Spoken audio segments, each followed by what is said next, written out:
Les experts psy auprès des tribunaux sont très inquiets. Ils organisent d'ailleurs une conférence de presse pour dénoncer l'indécence des rémunérations des expertises. La justice qui sous-paye ses experts prend-elle le risque de remettre des individus dangereux dans les rues? C'est la question qui fâche de 7h15 sur Europe 1. Et pour y répondre, je reçois Serge Portelli. Bonjour. Bonjour. Vous êtes magistrat, président de chambre à la Cour d'appel de Versailles. Alors pendant le procès en appel de l'affaire Doutreau, un expert psy était venu à la barre. Il s'appelait Jean-Luc Viaud. Il s'était emporté. Quand on paye des expertises au tarif d'une femme de ménage, on a des expertises de femmes de ménage. Ça, c'était en décembre 2005. Est-ce que presque 10 ans plus tard, on en est toujours là, Serge Portelli? Ça n'a pas tellement changé, ou plutôt ça s'est dégradé. Voilà, rien n'a été fait. Effectivement, ce qu'avait dit cet expert, non pas à la barre d'ailleurs. Non, c'était au journaliste en sortant. C'était au journaliste en sortant, heureusement pour lui, reste dramatiquement vrai. Les chiffres, on peut les donner. Quand on est expert psychologue, on est payé 180 €. Pour une expertise? Pour une expertise. Et quand on est expert psychiatre, on est payé à peu près 250 €. Sachant qu'il faut aller voir le détenu, la famille, c'est toute une enquête. C'est pas simplement, on peut s'imaginer une expertise qui se fait en 2-3 heures. En fait, c'est pas ça du tout. D'abord, vous êtes expert en allant très vite. Vous allez quand même regarder le dossier. Il faut regarder ce que c'est.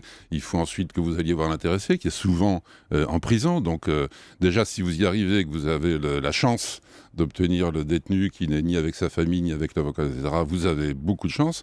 Ensuite, vous l'examinez. Il vaut mieux que ça dure un bon petit moment. Le nombre de détenus ou de prévenus, d'accusés qui se plaignent d'avoir été examinés en 5 minutes avec des conclusions qui sont dramatiques pour eux. Et tout ça pour moins de 180 €, c'est ça, quand vous additionnez toutes ces heures-là, plus la rédaction du rapport, plus aller à l'audience, vous arrivez, une expertise moyenne à au moins une dizaine d'heures. Vous êtes payé, disons, 250 € dans le meilleur des cas, faites le calcul. Ce que disait l'expert femme de ménage, c'est vraiment pas faux. Ouais. Alors que les expertises, c'est quand même une pièce totalement essentielle de beaucoup de procès, oui, pas parce tous. Que pour vous, les magistrats, ces expertises, elles ont vraiment un rôle crucial. On a l'impression qu'elles vous guident dans vos décisions, notamment quand il s'agit de dire oui, on peut remettre celui-là en liberté, il est plus dangereux. Et à chaque fois qu'il y a des récidives, on tombe sur les experts. Oui, mais alors, si vous dites dangerosité à un expert, c'est vrai que normalement, c'est un petit peu son fonds de commerce aujourd'hui. Normalement, c'est pas tellement ça. L'expertise, au départ, c'est fait pour qu'on juge un homme et pas simplement un acte.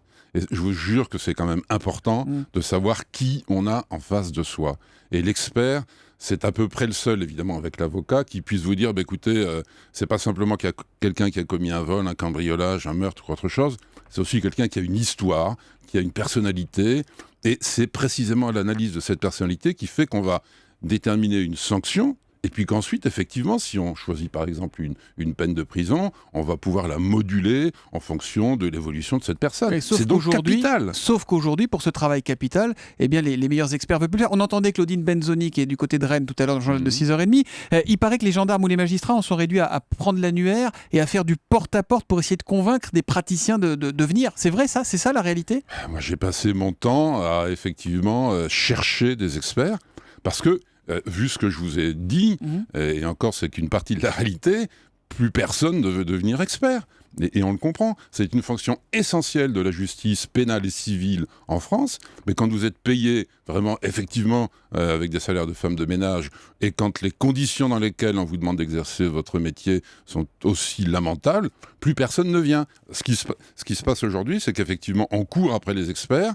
Alors vous avez au moins deux catégories d'experts, ceux qui se contentent d'une somme très très modique et qui enfilent les expertises d'une qualité, on peut dire, moindre, assez médiocre, soyons clairs. Et puis il y a quelques exceptions après lesquelles tout le monde court, et ceux-là sont submergés de travail, et on les a jamais. Allons au bout du raisonnement, Serge Portelli. Est-ce que ça veut dire qu'aujourd'hui, il n'y a que des nuls qui acceptent de venir faire des expertises parce que les bons, ils ont autre chose à faire? C'est un petit peu caricatural, je n'irais pas dire juste. Mais est-ce que c'est une partie de la réalité? C'est une partie de la réalité, oui. Il faut vraiment au moins revaloriser ce métier et qui est une autre considération à la fois des juges, évidemment, mais même de la société. C'est une fonction absolument capitale. Ou alors, on n'a qu'à mettre des distributeurs automatiques de peine dans les tribunaux, ça sera pareil.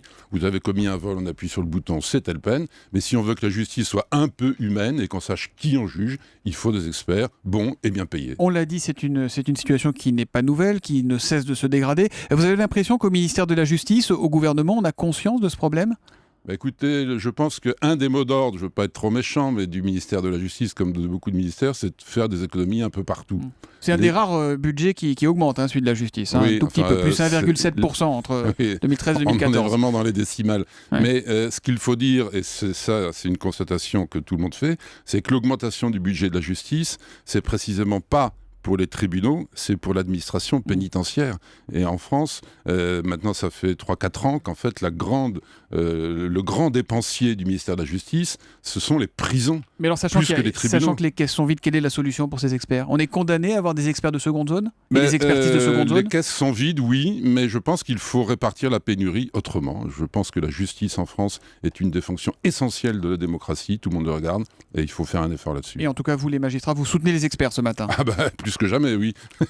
Merci Serge Portelli d'être venu en direct ce matin sur Europe 1. Bonne journée à vous. Merci. Europe 1, 7h22.